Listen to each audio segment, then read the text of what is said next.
احمدہ و اصلی علی رسولہ الکریم اما بعد۔ محترم ناظرین اور معزز سامعین، السلام علیکم ورحمۃ اللہ وبرکاتہ۔ اہل حدیث میڈیا سینٹر کی طرف سے میں حافظ ابو یحییٰ آپ کی خدمت میں ایک بہت اہم ویڈیو لے کر حاضر ہو رہا ہوں۔ نبی اکرم صلی اللہ علیہ وسلم کا نماز تراویح کی رکعات کے حوالے سے کیا معمول تھا؟ صحابہ کرام رضوان اللہ علیہم اجمعین نماز تراویح کی کتنی رکعات ادا کیا کرتے تھے؟ خصوصاً سیدنا عمر بن خطاب رضی اللہ تعالیٰ عنہ نے اپنے دور حکومت میں صحابہ کرام کو باجماعت کتنی رکعات نماز تراویح کا حکم دیا تھا؟ اس مختصر ویڈیو میں انشاءاللہ ایک فیصلہ کن بات آپ کے سامنے رکھی جائے گی۔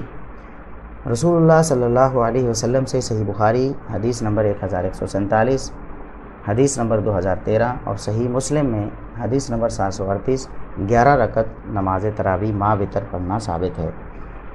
رسول اللہ صلی اللہ علیہ وسلم سے مسند ابی یعلیٰ میں جلد 2 صفحہ 326، المعجم الصغیر لطبرانی جلد 1 صفحہ 190 حسن سند کے ساتھ آپ صلی اللہ علیہ وسلم کا رمضان المبارک میں صحابہ کرام کو 8 رکعت تراویح پڑھانا اور پھر وتر پڑھانا ثابت ہے۔ رسول اللہ صلی اللہ علیہ وسلم کا مسند ابی یعلیٰ جلد 2 صفحہ 362، زوائد و مسند الامام احمد جلد 5 صفحہ 115، المعجم الاوسط للطبرانی جلد 4 صفحہ 141 وغیرہ میں حسن سند کے ساتھ 8 رکعت تراویح اور پھر وتر پڑھنے پر رضامندی کا اظہار کرنا ثابت ہے۔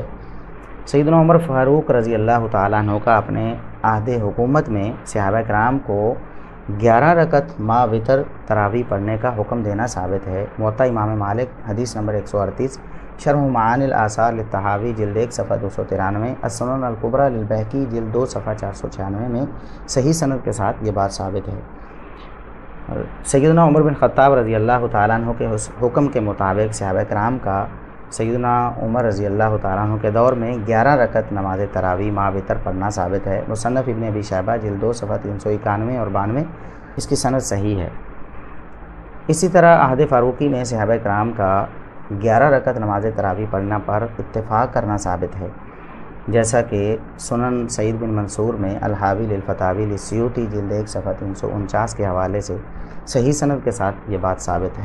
اس کے برخلاف 20 رکعت پڑھنے والے ہمارے احناف بھائیوں کے پاس کوئی ایک بھی دلیل ایسی نہیں جس میں نبی کریم صلی اللہ علیہ وسلم کا 20 رکعت نماز تراویح پڑھنا یا آپ صلی اللہ علیہ وسلم کا 20 رکعت نماز تراویح کی جماعت کروانا یا آپ صلی اللہ علیہ وسلم کا 20 رکعت نماز تراویح پر رضامندی کا اظہار کرنا یا صحابہ کرام کا 20 رکعت نماز تراویح پڑھنا یا سیدنا عمر بن خطاب رضی اللہ تعالیٰ عنہ کا 20 رکعت نماز تراویح کا حکم دینا ثابت ہو۔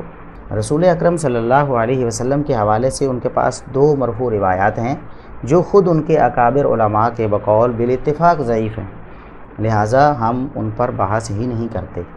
رہی سیدنا عمر فاروق رضی اللہ تعالی عنہ کے حوالے سے 20 کی روایات، تو وہ بھی ساری کی ساری ضعیف ہیں۔ صرف ایک روایت ایسی ہے، صرف ایک روایت جس میں 20 رکعات کا ذکر ہے، اور وہ روایت سیدنا عمر بن خطاب رضی اللہ تعالی عنہ سے ہے۔ اس کے سارے راوی ثقہ ہیں اور اس کی سند بھی صحیح ہے، لیکن اس روایت میں 20 رکعات کا ذکر کیسے ہے، اس کی حقیقت کیا ہے، وہ آج انشاءاللہ اس ویڈیو میں ہم آپ کے سامنے پیش کرنے والے ہیں۔ یہ روایت امام ابو بکر عبداللہ بن محمد بن زیاد نیسابوری المتوفیٰ 324 ہجری کی کتاب فوائد ابی بکر میں درج ہے۔ اور یہ روایت کتنی اہم ہے، اس کی اہمیت کا اندازہ آپ اس بات سے لگا سکتے ہیں کہ پچھلے دنوں انڈیا سے ہمارے ایک حنفی بھائی نے ایک ویڈیو تیار کی اور اس میں صرف اسی روایت کی بنیاد پر یہ ثابت کرنے کی کوشش کی کہ سیدنا عمر بن خطاب رضی اللہ تعالی عنہ 20 رکعت نماز تراویح کا حکم دیتے تھے، لیکن اس روایت کی کیا حقیقت ہے آئیے ہم آپ کو بتاتے ہیں۔ یہ روایت فوائد ابی بکر النیسابوری کی 16 نمبر روایت ہے۔ اس روایت کے 3 حصے ہیں۔ سب سے پہلا حصہ ملاحظہ فرمائیں، آپ اپنی اسکرین پر دیکھ رہے ہیں، پہلا حصہ اسی روایت کا۔ امام ابو بکر النیسابوری فرماتے ہیں حدثنا یوسف بن سعید قال حدثنا حجاج عن ابن جریج قال حدثني اسماعیل بن امیہ ان محمد بن یوسف ابن اخت السائب بن یزید اخبرہ ان السائب بن یزید اخبرہ قال جمع عمر بن الخطاب الناس على ابی بن کعب و تمیم الداری۔ محمد بن یوسف کے شاگرد اسماعیل بن امیہ بیان کرتے ہیں کہ محمد بن یوسف جو صائب بن یزید رضی اللہ تعالیٰ عنہ کے بھانجے تھے وہ بیان کرتے ہیں، انہوں نے بتایا ہے صائب بن یزید رضی اللہ تعالیٰ عنہ صحابی رسول ہیں۔ صائب بن یزید رضی اللہ تعالیٰ عنہ کا یہ بیان اس لیے بھی بہت زیادہ اہم ہے کہ یہ خود صحابی رسول بھی ہیں اور سیدنا عمر بن خطاب رضی اللہ تعالیٰ عنہ کے دور میں موجود بھی تھے، اور سیدنا عمر بن خطاب رضی اللہ تعالیٰ عنہ نے جو دو ائمہ ابی بن کعب رضی اللہ تعالیٰ عنہ اور تمیم داری رضی اللہ تعالیٰ عنہ مقرر کیے تھے، ان کی اقتداء میں یہ نماز تراویح بھی ادا کیا کرتے تھے، لہٰذا ان کا بیان وہ فیصلہ کن ہوگا۔ صائب بن یزید رضی اللہ تعالیٰ عنہ بیان کرتے ہیں کہ عمر بن خطاب رضی اللہ تعالیٰ عنہ نے سیدنا ابی بن کعب اور تمیم داری رضی اللہ تعالیٰ عنہما کی اقتداء میں صحابہ کرام کو جمع فرمایا کہ وہ باجماعت نماز ادا کیا کریں۔ فَكَانَا يَقُومَانِ بِمِئَةٍ فِي رَكَعَةٍ، چنانچہ وہ دونوں امام جو تھے وہ ایک ایک رکعت میں 100 آیات کی تلاوت کیا کرتے تھے۔ فَمَا يَنصَرِفُ حَتَّى نَرَى أَوْ نَشُكَّ فِي فُرُوعِ الْفَجْرِ، صحابہ کرام اتنی لمبی نماز تراویح ادا کرتے کہ سحری ہونے والی ہو جاتی، سحری کے بالکل قریب نماز تراویح کا اختتام ہوتا۔ قال فَكُنَّا نَقُومُ ب11، صائب بن یزید رضی اللہ تعالیٰ عنہ کہتے ہیں کہ ہم سیدنا عمر بن خطاب رضی اللہ تعالیٰ عنہ کے حکم سے ان کے دور حکومت میں ان کے مقرر کردہ اماموں کی اقتداء میں 11 رکعت نماز تراویح ادا کیا کرتے تھے۔ دیکھا آپ نے، یہ وہی روایت ہے، جی ہاں یہ وہی روایت ہے جس کو پیش کر کے سیدنا عمر بن خطاب رضی اللہ تعالیٰ عنہ سے 21 رکعت نماز تراویح ثابت کرنے کی کوشش کی جاتی ہے۔ اور اس روایت کی اہمیت کا اندازہ آپ اس بات سے لگا سکتے ہیں کہ گزشتہ دنوں ہمارے ایک حنفی بھائی نے جو انڈیا سے تعلق رکھتے ہیں ایک ویڈیو تیار کی، اور اس میں صرف اور صرف اسی روایت کی بنیاد پر سیدنا عمر بن خطاب رضی اللہ تعالیٰ عنہ سے 20 رکعت نماز تراویح ثابت کرنے کی کوشش کی۔ جی ہاں یہ وہی حدیث ہے، اس کا پہلا ٹکڑا آپ نے سماعت فرمایا کہ صائب بن یزید رضی اللہ تعالیٰ عنہ جو صحابی رسول ہیں، جو سیدنا عمر بن خطاب رضی اللہ تعالیٰ عنہ کے دور حکومت میں موجود تھے، وہ بیان کرتے ہیں کہ ہم 11 رکعت نماز تراویح ادا کیا کرتے تھے۔ یہ آپ کے سامنے عمر بن خطاب رضی اللہ تعالیٰ عنہ سے بیان کرنے والے صائب بن یزید ہیں، صائب بن یزید سے بیان کرنے والے محمد بن یوسف ہیں، اور محمد بن یوسف سے بیان کرنے والے اسماعیل بن امیہ ہیں۔ اب چلتے ہیں اس حدیث کے اگلے حصے کی طرف۔ قلت، اسماعیل بن امیہ کہتے ہیں میں نے کہا محمد بن یوسف سے، اپنے استاد سے، او 21، اس روایت میں آپ نے 11 کا ذکر کیا ہے، کیا 11 کا ذکر صحیح ہے یا 21 کا ذکر؟ قال لقد سمع ذلك من الصائب بن یزید ابن خصیفہ، محمد بن یوسف نے کہا کہ اس حدیث کو الصائب بن یزید رضی اللہ تعالیٰ عنہ سے یزید بن خصیفہ نے بھی سنا ہے۔ تو فسألت یزید بن خصیفہ، اسماعیل بن امیہ کہتے ہیں میں نے 11 کا ذکر محمد بن یوسف سے سنا، تو یزید بن خصیفہ سے بھی میں نے سوال کیا کہ آپ نے کیا سنا ہے؟ تو انہوں نے کیا کہا؟ جی ذرا غور کرنے کی ضرورت ہے، انشاءاللہ یہ مسئلہ یہیں پہ حل ہونے والا ہے۔ اس روایت میں جو 21 کا ذکر ہے وہ کس طرح ہے؟ فقال حسبت ان الصائب قال 21، یزید بن خصیفہ نے کہا میرا خیال ہے، لگتا ہے، مجھے ایسا لگتا ہے کہ جیسے الصائب بن یزید رضی اللہ تعالیٰ عنہ نے 21 کا ذکر کیا ہو۔ دیکھا اور سنا ناظرین اور سامعین آپ نے کہ جب محمد بن یوسف رحمہ اللہ تعالیٰ نے اس روایت کو 11 کے ذکر کے ساتھ بیان کیا تو بالجزم بیان کیا، یقین کے ساتھ بیان کیا، لیکن جب یزید بن خصیفہ نے اس روایت کو ذکر کیا تو شک کے ساتھ ذکر کیا، انہوں نے اپنا گمان ذکر کیا، اپنا تردد ظاہر کیا کہ میرا خیال ہے کہ الصائب بن یزید رضی اللہ تعالیٰ عنہ نے 21 کا ذکر کیا ہے۔ دیکھیے ایک طرف 11 کا بالجزم اور بالیقین ذکر ہے اور دوسری طرف 21 کا شک کے ساتھ اور گمان کے ساتھ ذکر ہے، تو یہ دونوں باتیں برابر کیسے ہو سکتی ہیں؟ ان دونوں باتوں کو برابر کہنا کتنی بڑی زیادتی ہے اور عدل و انصاف کا خون کرنے کے مترادف ہے۔ 11 کا ذکر یقین کے ساتھ ہے اور 21 کا ذکر شک کے ساتھ ہے۔ ہمارے حنفی بھائی یہ کہتے ہیں کہ چونکہ اسماعیل بن امیہ نے 11 رکعت کے ذکر پر اپنے استاد محمد بن یوسف کو ٹوکا ہے اور پوچھا ہے کہ یہاں 11 کا ذکر ہے یا 21 کا ذکر ہے، لہٰذا معلوم ہوا کہ یہاں 11 رکعت کا ذکر وہ درست نہیں ہے۔ اگر 11 رکعت کا ذکر درست ہوتا تو اسماعیل بن امیہ اپنے استاد کو نہ ٹوکتے، لیکن یہ بات بھی ایک مغالطے سے زیادہ نہیں ہے، کیونکہ اسماعیل بن امیہ نے چونکہ 21 کا ذکر سن رکھا تھا تو انہوں نے اپنے استاد محمد بن یوسف سے پوچھ لیا کہ آپ 11 کا ذکر کرتے ہیں تو 21 کا ذکر بھی اس روایت میں ہے؟ تو انہوں نے کہا کہ 21 کا ذکر یزید بن خصیفہ کرتے ہیں، تو آپ جا کر خود ہی ان سے پوچھ لیجئے، آپ کو پتہ چل جائے گا کہ 21 کے ذکر کی حقیقت کیا ہے۔ تو جب اسماعیل بن امیہ یزید بن خصیفہ کے پاس پوچھنے گئے تو انہوں نے بتایا کہ حسب تو، میرا خیال ہے، میرا گمان ہے، شاید صاحب بن یزید رضی اللہ تعالیٰ عنہ نے 21 کا ذکر کیا ہو۔ تو اس سے معلوم ہو گیا خود اسماعیل بن امیہ کو بھی کہ 21 کا ذکر یہاں وہ مشکوک ہے، یہاں تردد کے ساتھ ہے، یہاں شک کے ساتھ ہے، اور 11 کا ذکر یقین کے ساتھ ہے۔ اسماعیل بن امیہ اس روایت کو بیان کرنے میں منفرد نہیں ہیں۔ اس روایت کو اسماعیل بن امیہ کے علاوہ 6 اور شاگردوں نے محمد بن یوسف سے روایت کیا ہے۔ اگر یہاں 11 کا ذکر مشکوک ہوتا تو ان شاگردوں میں سے بھی کوئی ایک سوال کرتا۔ امام مالک رحمہ اللہ تعالی بہت بڑے امام ہیں، موطا امام مالک میں 138 نمبر ہے۔ محمد بن یوسف سے امام مالک نے 11 رکعت کا ذکر کیا ہے، لیکن کسی شک کا اظہار نہیں کیا، کوئی استفسار نہیں کیا۔ اسامہ بن زید اللیثی فوائد ابی بکر میں روایت نمبر 17 میں محمد بن یوسف سے 11 رکعت بیان کرتے ہیں، لیکن کوئی سوال نہیں کرتے، بالکل نہیں ٹوکتے، کوئی استفسار نہیں کرتے، کسی شک کا اظہار نہیں کرتے۔ اسماعیل بن جعفر انصاری احادیث اسماعیل بن جعفر میں 440 نمبر روایت میں محمد بن یوسف سے 11 رکعت کا ذکر کرتے ہیں، لیکن بالکل نہیں ٹوکتے، کوئی استفسار نہیں کرتے، کسی شک کا اظہار نہیں کرتے۔ امام عبدالعزیز بن محمد الدراوردی نے سنن سعید بن منصور میں بحوالہ الحاوی للفتاوی للسیوطی جلد 1 صفحہ 349 اسی روایت میں محمد بن یوسف سے 11 کا ذکر کیا ہے، 11 کا ذکر سنا ہے، روایت کیا ہے، لیکن ٹوکا نہیں ہے، کسی شک کا اظہار نہیں کیا، کوئی تردد نہیں کیا۔ اور اسی سند کے بارے میں علامہ سبکی کہتے ہیں کہ یہ حد درجہ صحیح سند ہے۔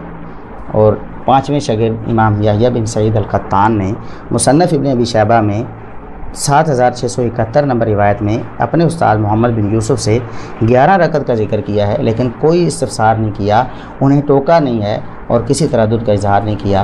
6 نمبر پر محمد بن اسحاق نے اسی فوائد ابی بکر نامی کتاب میں 19 نمبر روایت میں اپنے استاد محمد بن یوسف سے 11 رکعت کا ذکر سنا ہے، اسے روایت کیا ہے، کسی شک کا اظہار نہیں کیا، کوئی سوال نہیں کیا، کوئی استفسار نہیں کیا، انہیں ٹوکا نہیں ہے۔ اگر اسماعیل بن امیہ اکیلے کا ٹوکنا اگر شک کا اظہار کرتا ہے تو باقی 6 راویوں کا اس روایت کو بغیر ٹوکے روایت کرنا اس بات کو ثابت نہیں کرتا کہ انہوں نے محمد بن یوسف کے 11 والے قول کی توثیق کی ہے۔ معلوم ہوا کہ سیدنا صاحب بن یزید رضی اللہ تعالیٰ عنہ نے سیدنا عمر بن خطاب رضی اللہ تعالیٰ عنہ سے 11 رکعت کا ہی ذکر کیا ہے۔ ان سے ان کے شاگرد محمد بن یوسف نے یقین کے ساتھ 11 رکعت ذکر کی ہیں، اور محمد بن یوسف سے پھر ان کے 7 شاگردوں نے 11 رکعت نقل کی ہیں، جبکہ 21 رکعت کا ذکر یزید بن خصیفہ نے کیا ہے، اور وہ بھی شک اور شبہ کے ساتھ کیا ہے۔ یقین کے ساتھ 21 رکعت کا ذکر کسی روایت میں نہیں ہے۔ ایک روایت آتی ہے، صاحب بن یزید سے حارث بن عبد الرحمن بیان کرتے ہیں کہ انہوں نے 21 رکعت کا ذکر کیا، لیکن وہ جھوٹی سند ہے، اس کی سند میں ابراہیم بن محمد علیہ السلام جھوٹا راوی ہے، لہٰذا الصائب بن یزید رضی اللہ تعالیٰ عنہ سے صرف اور صرف 11 رکعت کا ذکر ثابت ہے۔ 21 رکعت کا ذکر شک کے ساتھ یزید بن خصیفہ نے کیا، اور وہ شک آپ لوگوں کے سامنے ہے، کہاں یقین اور کہاں شک۔ آپ یقین کو لیں گے یا آپ شک کو اختیار کریں گے؟ تیسرے حصے کی طرف بڑھنے سے پہلے میں اپنے حنفی بھائیوں سے ایک مزیدار سا سوال بھی کرنا چاہتا ہوں۔ وہ سوال یہ ہے کہ اس روایت میں تو 21 رکعات کا ذکر ہے، اگر آپ اس روایت کی بنا پر 20 رکعات کو مسنون تراویح کہتے ہیں تو 21ویں رکعت کو کیا مسنون وتر کہیں گے؟ یعنی 20 تراویح اور ایک وتر، تب ہی تو 21 بنتے ہیں۔ اگر آپ اس روایت کی وجہ سے 20 تراویح کو مسنون کہتے ہیں، مسنون تراویح 20 ہیں، تو کیا مسنون وتر ایک ہے؟ کیا آپ اس حدیث کی وجہ سے اپنی فقہ کے اس مسئلہ کو چھوڑنے کے لیے تیار ہیں کہ ایک وتر پڑھنا درست نہیں ہے؟ اگر آپ تیار ہیں تو پھر بتائیے گا ضرور۔ اگر آپ اس حدیث کی وجہ سے ایک رکعت وتر کو مسنون وتر نہیں کہہ سکتے تو پھر اس حدیث کی وجہ سے 20 رکعت تراویح کو مسنون تراویح کیوں کہتے ہیں؟ اب آتے ہیں اس حدیث کے آخری ٹکڑے کی طرف، آخری حصہ جس میں قال محمد وقلت ل21۔ اب محمد بن یوسف کہتے ہیں جب اسماعیل بن امیہ نے یزید بن حذیفہ سے یہ بات سنی کہ میرا خیال ہے، میرا گمان ہے کہ شاید الصائب بن یزید رضی اللہ تعالیٰ عنہ نے 21 کا ذکر کیا تھا، تو محمد بن یوسف سوال کرتے ہیں کہ ابا قلت ل21، کیا میں نے 21 کہا تھا کوئی؟ یہ استفہام انکاری ہے، یعنی میں نے تو 21 کا ذکر کیا ہی نہیں ہے، یزید بن حذیفہ نے کیا ہے، اور اس کی حقیقت تم جان چکے ہو کہ وہ شک کے ساتھ کیا ہے۔ تو ابا قلت ل21، کیا میں نے تمہیں 21 کا ذکر کیا؟ اب اس عبارت کو ہمارے حنفی بھائی نے اس طرح پڑھا کہ او قلت ل21، اور او کو بل کے معنی میں بنایا اور ترجمہ یہ کیا کہ بلکہ میں بھی کہتا ہوں کہ 21، اور یہ ثابت کر دیا اپنی طرف سے کہ محمد بن یوسف نے اپنے بیان سے رجوع کر لیا تھا، انہوں نے بھی 11 سے رجوع کر کے 21 کو اپنا لیا تھا۔ 100% غلط ہے کہ محمد بن یوسف نے اپنے بیان 11 رکعت سے رجوع کر لیا تھا۔ انہوں نے کیوں رجوع کرنا تھا بھائی؟ ایک شخص بالکل یقین سے بیان کر رہا ہے اور ایک شخص اپنا گمان ظاہر کر رہا ہے، شک کے ساتھ بیان کر رہا ہے، تو کیا کوئی بھی عقل مند شخص اپنے یقینی بیان کو کسی کے مشکوک بیان کی وجہ سے رد کرے گا؟ اگر محمد بن یوسف نے رجوع کیا ہوتا تو ان کے جو 7 شاگرد ہیں ان میں سے کوئی ایک تو کہتا کہ ہمارے استاد محمد بن یوسف نے اپنے بیان سے رجوع کر لیا تھا۔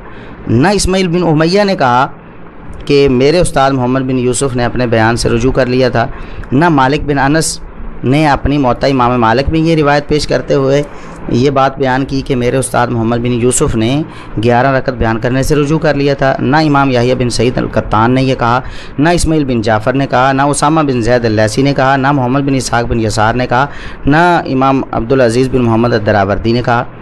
کمال ہے کہ اگر استاذ نے اپنے بیان 11 رکعت سے رجوع کر لیا تھا تو پھر شاگرد اپنے استاذ کی وفات کے بعد بھی ساری زندگی 11 رکعت ہی ان سے بیان کرتے رہے۔ اس کا مطلب یہ ہے کہ محمد بن یوسف نے اپنے بیان سے بالکل بھی رجوع نہیں کیا، یہ صرف مغالطہ بازی ہے۔